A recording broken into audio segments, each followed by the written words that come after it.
இந்த சேனலை தொடர்ந்து நடத்த உதவி செய்ய நினைப்பவர்கள் உதவி செய்யலாம்.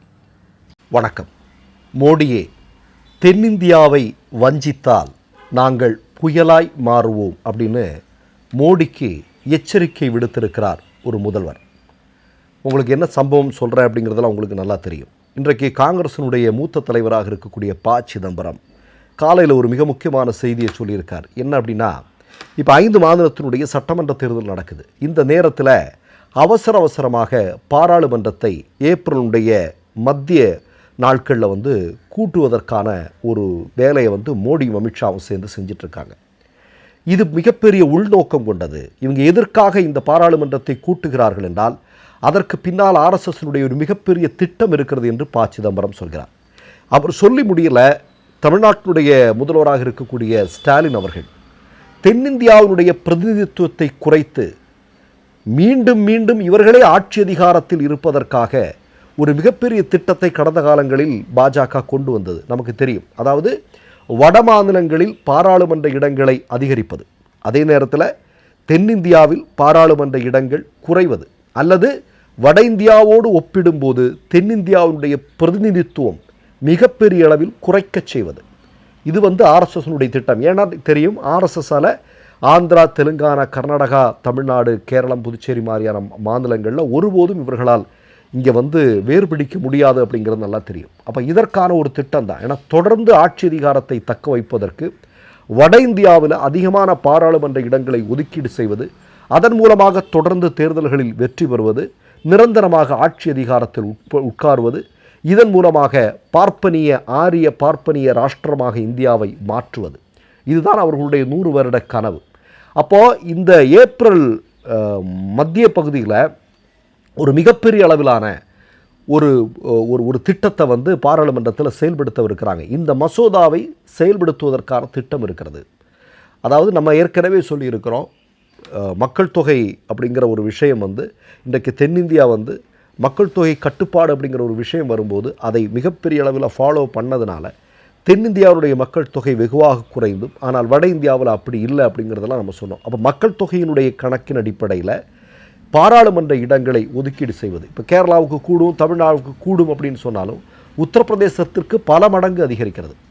அப்போது இந்த திட்டத்தை நீங்கள் செயல்படுத்துவதாக இருந்தால், இதன் மூலமாக தென்னிந்தியாவுடைய பிரதிநிதித்துவத்தை நீங்கள் குறைப்பதாக இருந்தால் தென்னிந்தியா புயலாக மாறும் என்கிற எச்சரிக்கையை முதல்வர் மு.க. ஸ்டாலின் மோடிக்கு பகிரங்கமாக விடுத்திருக்கிறார். இதான் ரொம்ப முக்கியமான செய்தி. இப்போ அடுத்ததாக நம்ம பார்க்குறது என்ன, இப்போ உங்களுக்கெல்லாம் நல்லா தெரியும், மோடி ஆட்சி பொறுப்பிற்கு மாநிலத்தினுடைய பிரதிநிதித்துவத்தை வெகுவாக குறைத்தார். அதனால் இன்றைக்கி என்ன நடக்குது, தமிழ்நாடு மாதிரியான மாநிலங்கள் இன்றைக்கி பெரிய அளவில் அதாவது நம்ம இப்போது வளர்ச்சி என்று எடுத்துக்கொண்டால் ஐரோப்பிய நாடுகளுக்கு இணையான வளர்ச்சியை நோக்கி தமிழ்நாடு பயணிக்கிறது என்றாலும், தமிழ்நாட்டிற்கு கொடுக்க வேண்டிய தொகையை இழுத்தடிப்பதன் மூலமாக அந்த வளர்ச்சிக்கு ஒரு தடை இருக்கிறது என்பதை மறக்க முடியாது இல்லையா? நீங்கள் ஒரு 30%, 40% தொகையைத்தான் நீங்கள் தமிழ்நாட்டிலிருந்து அவர்கள் வரியாக வசூலித்து திரும்ப கொடுப்பது என்பது. ஆனால் உத்தரப்பிரதேசத்திற்கும் பீகாருக்கும் குஜராத் மாதிரியான இடங்கள்லாம் என்ன நடந்துட்டுருக்கு அப்படிங்கிறத நம்ம பார்த்துட்ருக்கோம்.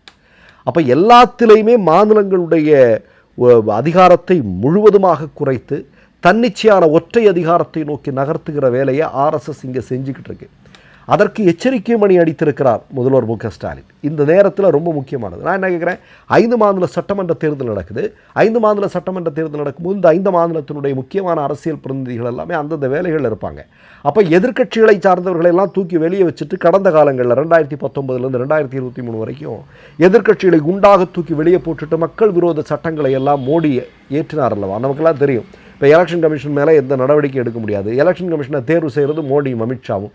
இப்படிப்பட்ட சட்டங்களை எல்லாம் புறவாசல் வழியாக கொண்டு வந்தார்கள் அல்லவா? அதே மாதிரி இந்த பாராளுமன்ற இடங்களை அதிகப்படுத்தக்கூடிய விஷயத்தை, அது தொடர்பான மசோதாவை சட்டமாக்குவதற்கான முயற்சி இந்த ஏப்ரல் மிட்டில் நடக்க இருக்கிறதாக சிதம்பரம் சொல்கிறார். அதை உடனடியாக கடுமையாக எச்சரித்திருக்கிறார் முதல்வர் ஸ்டாலின். இது மட்டுமா, தமிழ்நாட்டை எப்படியெல்லாம் குறிவைக்கிறாங்க இப்போ நமக்கு எல்லாருக்கும் நல்லா தெரியும். நேற்றைக்கு மகாராஷ்டிராவுடைய முதல்வர் தேவேந்திர பட்னாவிஸ் பகிரங்கமாக எச்சரிக்கை செய்கிறார் மதுரை மக்களுக்கு. நீ பாஜக எம்எல்ஏவை எலெக்ட் பண்ண, தேர்வு பண்ணு, அப்படின்னா தான் உனக்கு மதுரைக்கு எய்ம்ஸ் அப்படின்னு சொல்கிறாங்க. இது என்ன, இது ஜனநாயகமா இல்லை மன்னராட்சியா இல்லை சர்வாதிகாரமா? ஒருத்தரை தேர்வு செஞ்சாதான் நான் மக்களுக்கு நல்லது பண்ணுவேன் அப்படின்னா இப்போ எல்லாம் வெட்ட வெளிச்சத்திற்கு வந்திருக்கு இல்லையா? பாஜகவை வேரோடு இந்த மண்ணிலிருந்து அகற்றி கொண்டிருக்கக்கூடிய, முழுமையாக அகற்றி கொண்டிருக்கக்கூடிய தமிழ்நாடுக்கு நான் எதுவுமே பண்ண மாட்டேன் அப்படிங்கிறத மறைமுகமாக தேவேந்திர ஃபட்னாவிஸ் சொல்கிறார் அப்படின்னு தமிழ்நாட்டு மக்கள் கேட்குறாங்க. இந்தியாவில் ஒரு ஆட்சி அதிகாரத்தில் ஒருத்தர் வர்றாருன்னா அவர் ஒரு சாதிக்குரியவராக இருக்க முடியுமா, ஒரு மதத்திற்குரியவராக இருக்க முடியுமா, ஒரு இனத்திற்கு? அப்படி கிடையாது. எல்லோருமே மக்கள் தான். தேர்வு செய்து விட்டால் நீங்கள் அந்த பொறுப்பிற்கு வந்துட்டீங்க அப்படின்னா நீங்கள் எல்லோருக்குமானவர். ஆனால் நான் செஞ்சாதான் நான் இது பண்ணுவேன் அப்படின்னு சொன்னால் என்ன புரியல. தமிழ்நாட்டு மக்களுக்கு மிரட்டல் விடுக்கிறார் என்று முதல்வரை கேட்டிருக்கிறார். அது மட்டுமா, கோயில்களுக்கு போகாதவங்களுக்கு வாக்களிக்காதீங்கன்னு இன்னொருத்தர் சொல்கிறார். யார்? ஜி.கே. மூப்பனாரோட பையன் ஜி.கே. வாசன். என்னெல்லாம் நடந்துட்டுருக்கு பாருங்களேன். தமிழ்நாட்டில் அதாவது சனாதன ஒழிப்பு மாநாடு நடத்திய, சனாதனத்தை வேறறுப்போம் என்று சொல்லக்கூடிய தமிழ்நாட்டில் வந்துக்கிட்டு இதெல்லாம் பேசினா தமிழ்நாட்டு மக்கள் சிரிப்பார்கள். இதுதான் நடக்கும். ஒட்டுமொத்தமாக பாஜகவிற்கு சாவுமணியை அடிக்கக்கூடிய இடமாக தமிழகம் மாறி இருக்கிறது. அப்போது தமிழ்நாட்டினுடைய பிரதிநிதித்துவத்தை, தென்னிந்தியாவுடைய பிரதிநிதித்துவத்தை முற்றிலுமாக குறைக்காமல் இருந்தால் இவர்களால் சர்வைவல் பண்ண முடியாது, இவர்களால் ஆட்சியில் தொடர முடியாது. அப்போ அதற்காகத்தான் இந்த பாராளுமன்றத்தில் அதிகமான இடங்கள், அது ஏற்கனவே நமக்கு தெரியும். புதிய பாராளுமன்றத்தை மோடி கட்டியிருக்கிறதே எதற்காக அப்படின்னா, இந்த 800 பேர் உட்கார்ற மாதிரியான கட்டுறதுனால இந்த ஆரிய பார்ப்பனிய ராஷ்டிரத்திற்கான ஒரு படிக்கட்டு தான். இப்போ இதை தடுத்து நிறுத்தக்கூடிய முதல் குரலாக தமிழ்நாட்டிலிருந்து இன்றைக்கு முதல்வர் ஸ்டாலின் உட்பட பல பேர் முன்னணியில் நின்று குரல் கொடுத்திருக்கிறார்கள். இதற்கு தமிழகமே ஒன்றிணைய வேண்டியிருக்கிறது, தென்னிந்திய மாநிலங்களே ஒன்றிணைய இருக்கிறது. ஏன் வட இந்திய மாநிலங்களில் கூட சமூக நீதியும் சமத்துவத்தை விரும்பக்கூடிய மக்கள் இதற்கு பின்னால் அணிதிரள வேண்டியிருக்கிறது என்பதுதான் உண்மை. மற்றொரு நிகழ்வில் சந்திப்போம். நன்றி, வணக்கம். 3 யூடியூப் சேனல்கள் வியாபாரத்திற்கு இருக்கிறது. தேவைப்படுபவர்கள் இந்த எண்ணுக்கு தொடர்பு கொள்ளுங்கள்.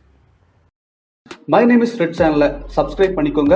அதுக்கப்புறமா பக்கத்தில் இருக்கிற ஜாயின் பட்டனை கிளிக் பண்ணீங்கன்னா ஒரு நியூ பேஜ் ஒன்று ஓப்பன் ஆகும். அதுலேயும் ஜாயின் பட்டனே கிளிக் பண்ணிக்கோங்க. அதில் பார்த்தீங்கன்னா credit R debit card options இருக்கு. இதில் உங்களுக்கு விசா, மாஸ்டர் கார்டு, ரிப்பே அப்படின்னு 3 ஆப்ஷன்ஸ் கொடுத்துருக்காங்க. அதில் நீங்கள் எந்த கார்டு சூஸ் பண்ணுறீங்களோ அந்த கார்டோட நம்பர் என்டர் பண்ணிக்கோங்க. அப்புறமா கார்டோட வேலிடிட்டி மந்த் அண்ட் இயரை டைப் பண்ணிக்கோங்க. அடுத்தபடியாக உங்கள் கார்டோட பின்னால் சிவிசி கோடுன்னு சொல்லிட்டு 3 நம்பர்ஸ் கொடுத்துருப்பாங்க. அந்த நம்பரை இதில் என்டர் பண்ணிக்கோங்க. அப்புறமா அட்ரஸ் அண்ட் இன்ஃபர்மேஷன் என்டர் பண்ணிட்டு பைங்கிற பட்டனை கிளிக் பண்ணிக்கோங்க. ஒருவேளை உங்க கார்டு நம்பர் இன்வாலிட்னு காமிச்சிச்சுன்னா உங்க கார்டுல இன்டர்நேஷனல் யூசேஜை எனேபிள் பண்ணுங்க.